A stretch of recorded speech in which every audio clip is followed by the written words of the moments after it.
Hello guys, welcome back. T ഫാമിലിയെ കുറിച്ച് നമ്മൾ ഇതിനു മുമ്പ് ധാരാളം വീഡിയോ ചെയ്തിട്ടുണ്ട്. പ്രധാനമായും ഞാൻ അവരെ ട്രോളിക്കൊണ്ടാണ് വീഡിയോ ചെയ്തിട്ടുള്ളത്. കാരണം ട്രോളത്തക്ക രീതിയിലുള്ള പരിപാടികളാണ് അവർ ഒപ്പിച്ചു വെക്കുന്നതെന്നാണ് എനിക്ക് തോന്നിയിട്ടുള്ളത്.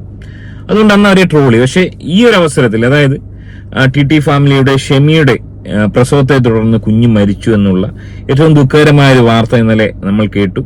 ഇന്നാലില്ലാഹ, ഷെമി പ്രസവിച്ചു, പെൺകുഞ്ഞായിരുന്നു, അപ്പോൾ തന്നെ മരിച്ചു, എല്ലാവരും ദുആ ചെയ്യണമെന്ന് ഒരു കമ്മ്യൂണിറ്റി പോസ്റ്റ് ഇന്നലെ ടി ഫാമിലിയുടെ ഈ ഷെഫി ഇട്ടിരുന്നു. അത് കണ്ടപ്പോൾ എനിക്ക് ഞെട്ടിപ്പോയി. ഞാനല്ല ആക്ച്വലി കണ്ടത്. ഇന്നലെ ഇട്ട വീഡിയോയുടെ താഴെ നമ്മുടെ സബ്സ്ക്രൈബേഴ്സിൽ ആരോ കമന്റ് ഇട്ടതാണ് ഇതേപോലെ സംഭവം ഉണ്ടായെന്ന്. പെട്ടെന്ന് പോയി നോക്കിയപ്പോൾ ഇതാണ് കണ്ടത്. ഞാനും അവിടെ കമന്റ് ചെയ്തു, വളരെ സാഡ് ന്യൂസ് ആണെന്ന് പറഞ്ഞ് കമന്റ് ചെയ്തു. വളരെ ദുഃഖമുണ്ട്. ഈ ഒരു സംഭവം അറിഞ്ഞതിന് ശേഷം ധാരാളം ആളുകൾ അവിടെ കമന്റ് ചെയ്തിട്ടുണ്ട്. അവിടെ ഇന്നലെ ഇട്ട മറ്റൊരു വീഡിയോയിലും, അതായത് ഹോസ്പിറ്റലിൽ പോകുന്നതിന് മുമ്പ് ഈ പറഞ്ഞ ഷെഫി പറയുന്ന കുറച്ച് കാര്യങ്ങൾ, റിസൾട്ട് വന്നെന്നൊക്കെ പറഞ്ഞ കുറച്ച് കാര്യങ്ങൾ പറയുന്നുണ്ട്. ആ ഒരു വീഡിയോയ്ക്കും ധാരാളം കമന്റുകൾ ഇതുമായി ബന്ധപ്പെട്ട് വന്നിരിക്കുന്നു. സോ ഇവിടെ ഈ കമന്റ് ബോക്സുകളിൽ നിറയെ ഇവരെ അനുകൂലിച്ചും പ്രതികൂലിച്ചും കമന്റുകൾ വരുന്നു എന്നുള്ളതാണ് വാസ്തവം. സോ ഇത് വളരെ ദുഃഖകരമായ ഒരു വിഷയമാണെങ്കിലും ചില കാര്യങ്ങൾ പറയാതിരിക്കാൻ നിവൃത്തിയില്ല. അതുകൊണ്ട് മറ്റാർക്കെങ്കിലും ഗുണകരമാവുമെങ്കിൽ, ഭാവിയിൽ ഗുണകരമാവുമെങ്കിൽ ആകട്ടെ എന്നാണ് ഞാൻ മനസ്സിലാക്കുന്നത്. കാരണം ഇതുപോലുള്ള അബദ്ധങ്ങൾ കാണിക്കുന്ന ധാരാളം ആളുകൾ, മറ്റ് പല കാര്യങ്ങൾക്കും വേണ്ടി ഇതുപോലുള്ള അബദ്ധങ്ങൾ കാണിക്കുന്ന ധാരാളം ആളുകൾ ഇങ്ങനെ പെരുകി വന്നുകൊണ്ടിരിക്കുകയാണ്. ജീവൻ വെച്ച് കളിക്കുന്ന ഒരു വ്യക്തിയുടെ അല്ലെങ്കിൽ ഒരു കുടുംബത്തിന്റെ ജീവൻ വെച്ച് കളിക്കുന്ന പോരാട്ടങ്ങളായിട്ടാണ് ഞാൻ ഇതിനെ വ്യാഖ്യാനിക്കുന്നത്. അതുമായി ബന്ധപ്പെട്ട് പല കാര്യങ്ങളും നമ്മൾക്ക് പറയാനുണ്ട്. ചിലരുടെ അനുഭവങ്ങളടക്കം, ഞാൻ അറിഞ്ഞ ചിലരുടെ അനുഭവങ്ങളടക്കം, അതായത് ഈ ഷെമി എന്ന് പറയുന്ന ഈ ഒരു സ്ത്രീ മരണത്തിന്റെ വക്കിലായിരുന്നു എന്ന് തന്നെ പറയാം. സോ അതിലേക്ക് നമുക്ക് വരാം. ആദ്യം ഇന്നലെ ഈ ഷെവി ഹോസ്പിറ്റലിൽ പോയിട്ട് അദ്ദേഹം പറഞ്ഞ കുറച്ച് കാര്യങ്ങൾ കേട്ടതിന് ശേഷം, വിളിച്ച സമയത്ത് ചെറിയൊരു പ്രശ്നം ഉള്ളതുപോലാണ് ഓലെ സംസാരത്തിലേക്ക് മനസ്സിലായത്. മെടുപ്പ് കുറഞ്ഞിട്ട് ഇപ്പോ ഷെമിനെ ലേബർ റൂമിലേക്ക് മാറ്റിയിരിക്കണേ. സത്യം പറയുകയാണെങ്കിൽ അതിന്റെ ആവശ്യമില്ല. ഒരു കുട്ടിനെ, ബേബി എന്ത് പറയുകയാണെങ്കിൽ ആവശ്യം പറയുക, ബേബിനെ കിട്ടും, അങ്ങനെ പറയുള്ളൂ. 1 മാസം കഴിഞ്ഞപ്പോഴാണ് ഈ പ്രശ്നം ഉണ്ടായത്. മിടിപ്പ് കുറഞ്ഞിട്ട് പ്രസവിപ്പിക്കാൻ വേണ്ടി ലേബർ റൂമിലോട്ട് ഷെമിയെ മാറ്റി എന്നുള്ളതാണ് ഷെവി പുറത്തിരുന്ന് പറയുന്നത്. വളരെ ടെൻഷനാണ്, വലിയ രീതിയിലുള്ള ടെൻഷൻ ഷെവിയുടെ മുഖത്ത് നിന്ന് മനസ്സിലാക്കാൻ സാധിക്കുന്നുണ്ട്. ഞാനും ഇതേ അവസ്ഥയിലായിരുന്നു, എല്ലാവരും ഇതേ അവസ്ഥയായിരിക്കും. കാരണം ആ ഒരു ടെൻഷൻ അനുഭവിച്ചവർക്കേ ആ ഒരു ബുദ്ധിമുട്ട് മനസ്സിലാവത്തുള്ളൂ. എനിവേ ഷെഫി വലിയ ടെൻഷനിലാണ്. മാത്രമല്ല, ഷെവിയെ ഞാൻ പലപ്പോഴും കളിയാക്കുകയും ട്രോളിയൊക്കെ ചെയ്യുന്നത്, ഒരു കുടുംബനാഥൻ എന്ന് പറയുമ്പോൾ അത്യാവശ്യം പക്വത പല കാര്യങ്ങൾക്കും വേണം. അത് പല കാര്യങ്ങൾക്കും ഈ ഷെവിക്കില്ല എന്നാണ് എനിക്ക് തോന്നിയിട്ടുള്ളത്. ഒരു കുട്ടിക്കളി, ഒരു തമാശക്കളിയാണ് പല കാര്യങ്ങളിലും ഈ ഒരു പയ്യൻ നടത്തുന്നതെന്നാണ് എനിക്ക് തോന്നുന്നത്. ഭാവിയിലെങ്കിലും അത് മാറിയേക്കാം. എനിവേ കാര്യങ്ങൾ കൈവിട്ടു പോയി. ഇവർ പ്രതീക്ഷിച്ച പോലെ ഒരു സുഖമായ പ്രസവം നടത്താൻ സാധിച്ചില്ല. കുഞ്ഞ് മരിച്ചു. 7-ാം മാസത്തിൽ തന്നെ കുഞ്ഞിന് മിടിപ്പ് കുറവായിരുന്നു. കുഞ്ഞ് മരണപ്പെട്ട്. ഷെമിക്ക് പ്രശ്നമില്ല എന്ന് പറയുന്നുണ്ട്. ദൈവഭാഗ്യം കൊണ്ട് ഷെമിക്ക് പ്രശ്നമൊന്നും പറ്റിയില്ല എന്ന് തന്നെ പറയാം. എനിവേ ഇവിടെ കമന്റ് ബോക്സുകളിൽ ധാരാളം ആളുകൾ ഇവരെ അനുകൂലിച്ചും പ്രതികൂലിച്ചും. ഈ ഒരു അവസരത്തിൽ ഇവരെ സാന്ത്വനിപ്പിക്കാൻ വേണ്ടി, സമാധാനിപ്പിക്കാൻ വേണ്ടി ഒരുപാട് ആൾക്കാർ കമന്റ് ചെയ്യുന്നുണ്ട്. ദൈവത്തിന്റെ അടുത്തേക്കാണ് പോകുന്നത്, അള്ളാഹുടെ അടുത്തേക്കാണ് പോകുന്നത് എന്നൊക്കെ പല ആളുകൾ പറയുന്നുണ്ട്. അത് വളരെ നല്ല കാര്യം തന്നെയാണ്, അത് തന്നെയാണ് വേണ്ടത്. മറുഭാഗം ആളുകൾ ഈ പറഞ്ഞ പോലെ ഇവരെ പരിഹസിക്കുകയും, നിങ്ങൾ ഇത് ഇരന്ന് വാങ്ങിയതാണ്, അള്ളാഹ് നിങ്ങൾക്ക് കൂലി തന്നെയാണ് എന്നൊക്കെയുള്ള രീതിയിൽ പറയുന്നുണ്ട്. അവർക്കൊരു പക്ഷേ ഇവരുടെ പേക്കൂത്തുകൾ ഇഷ്ടപ്പെടാതിരുന്ന ചില ആളുകളാണ് ഇത്തരം കമന്റുകൾ ചെയ്യുന്നതെന്നാണ് ഞാൻ മനസ്സിലാക്കുന്നത്. അവരെ നമുക്ക് ആ വഴിക്ക് വിടാം. ഇവിടെ മറ്റു ചില ആളുകൾ, അതാണ് ഞാൻ ഇവിടെ എടുത്തു പറയാൻ ആഗ്രഹിക്കുന്നത്. മറ്റു ചില ആളുകൾ കമന്റ് ചെയ്യുന്നത്, ഷെമി ധൈര്യമായിരിക്കും, അല്ലെങ്കിൽ ഷെവി ധൈര്യമായിരിക്കൂ, ഇനി നിങ്ങൾക്ക് ദൈവം ഒരു കുഞ്ഞ് തരും, ഇനി ഒരു കുഞ്ഞിനു വേണ്ടി ശ്രമിക്കൂ എന്നൊക്കെയുള്ള രീതിയിൽ ധാരാളം ആളുകൾ കമന്റ് ചെയ്തത് കണ്ടു. അത് തന്നെയാണ് എന്നെ ഏറ്റവും അധികം ചിന്തിപ്പിച്ചത്. അതായത് ഈ ഒരു ഘട്ടത്തിൽ ഷെമി എന്ന് പറയുന്ന ഈ ഒരു സ്ത്രീ എന്നെക്കാട്ടിയും 10-14 വയസ്സ് കൂടിയൊരു സ്ത്രീയാണെന്നാണ് ഞാൻ മനസ്സിലാക്കുന്നത്. എന്റെ വൈഫിന് ഏതാണ്ട് 30 വയസ്സേ ഉള്ളൂ. 35 വയസ്സിന് ശേഷം പോലും കുട്ടികൾ ഉണ്ടാവുന്നത് അത്ര ശുഭകരമല്ല എന്ന് പലരും പറഞ്ഞ് ഞാൻ കേട്ടിട്ടുണ്ട്. ഈ ഷെമി എന്ന് പറയുന്ന ഈ ഒരു സ്ത്രീയെ, ഈ 19 വയസ്സുള്ള ഈ ഒരു സ്ത്രീയെ വീണ്ടും ഒരു ഗർഭിണിയായി കാണാൻ ധാരാളം ആളുകൾ ആഗ്രഹിക്കുന്നു. അവരുടെ ആ ഒരു മനോനിലയാണ് മാറ്റേണ്ടത്.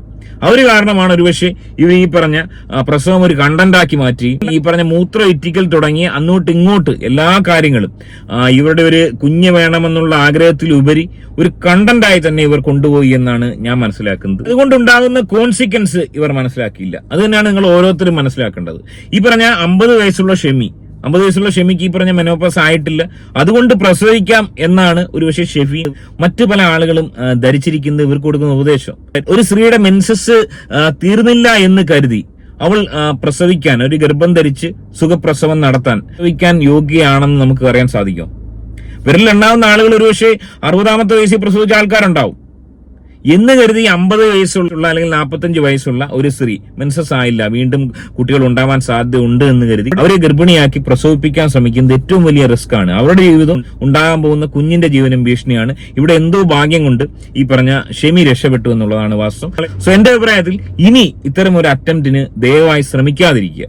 ഇനി ഒരുപാട് പേര് നിങ്ങളെ മോട്ടിവേറ്റ് ചെയ്യാനും പ്രചോദിപ്പിക്കാനും കുഞ്ഞുങ്ങൾ ഉണ്ടാക്കാൻ പറയാനും ഒക്കെ ഒരുപാട് ആൾക്കാരുണ്ടാവും. അത്തരം വിഡ്ഢി കൂശ്മാണ്ഡങ്ങളുടെ വാക്കുകൾ ചെവിക്കൊള്ളായിരിക്കുക.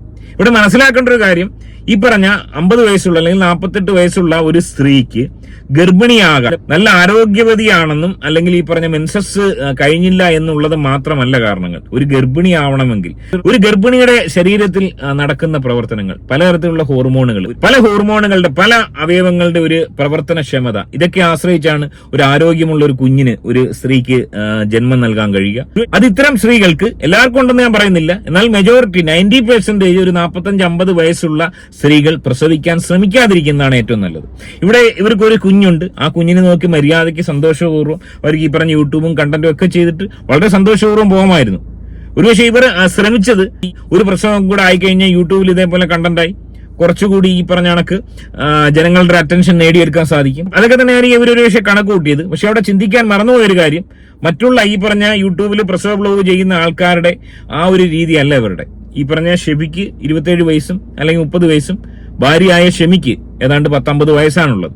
ആ ഒരു വലിയ വ്യത്യാസം അവിടെ കിടക്കുന്നു. അപ്പൊ അങ്ങനെ ഒരു വസ്തുത നിലനിൽക്കുമ്പോൾ ഈ ഒരു അറ്റംപ്റ്റിന് ശ്രമിച്ചത് വലിയ മണ്ടത്തരം എന്ന് തന്നെയാണ് ഞാൻ പേഴ്സണലി പറയാൻ ആഗ്രഹിക്കുന്നത്. ബാക്കിയൊക്കെ അവരുടെ ഇഷ്ടം. എന്റെ ഓർമ്മ ശരിയാണെങ്കിൽ ഒരു അനുഭവം ഞാൻ പറയാം.